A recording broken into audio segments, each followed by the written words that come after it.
La spiruline m'est tombée dessus. Je l'ai analysée jusqu'au bout et elle se révèle à l'eau de mer comme quelque chose d'extraordinaire.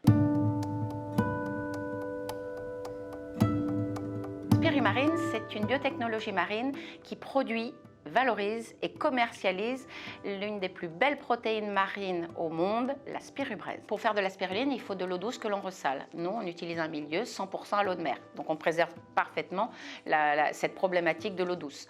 Ensuite, sur la notion d'espace, on travaille en vertical alors que nos collègues travaillent en horizontal. On divise par 5 le besoin d'espace. Et le troisième axe qui est très important, c'est celui de la captation carbone, du CO2 absorbé. Et à titre d'exemple, les forêts nouvelles, 1 hectare de forêt nouvelle, c'est 10 tonnes de CO2 absorbé. De la spiruline conventionnelle, c'est 40 tonnes de CO2 absorbé, alors que la production de spirubraise, elle est de 200 tonnes de CO2 absorbé. Je suis tombée dans le chaudron du phytoplancton et je me suis passionnée pour les microalgues, pour cette richesse venue de la mer. Et j'ai creusé et j'y suis arrivée. Ça m'a pris 2 ans pour stabiliser la souche, pour la rendre marine. Et elle nous a révélé et révèle encore toutes ses possibilités. Alors c'est un booster du système immunitaire, ça on le sait par le biais de la spiruline que l'on trouve sur le marché. Celle-là, elle s'enrichit des vertus du quinton. C'est un antioxydant extraordinaire, c'est un régénérateur des cellules, elle apporte du fer, elle apporte de la vitamine B12. On a en main un vrai super aliment. On va le décliner en différents produits. Il peut y avoir des produits pour la gastronomie, tels que le caviar vert ou le beurre de mer. Il peut y avoir des produits festifs, comme les perles de spiruline. Il peut y avoir des produits de cosmétiques.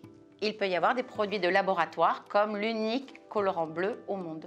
Les produits de spirumarine s'adressent tant à des personnes qui veulent donner du sens à leur achat, des consos, ce qu'on appelle des consos acteurs, soit à des industriels qui ont enfin la possibilité d'avoir un sourcing éthique à intégrer dans leurs recettes, qu'elles soient cosmétiques ou alimentaires. Voir se développer plein de fermes de spirubraise, des produits déclinés, qui sont donc bons pour la santé, mais également des Spirulab, qui est une usine de production mobile, de façon à pouvoir aller dans des pays où la malnutrition sévit.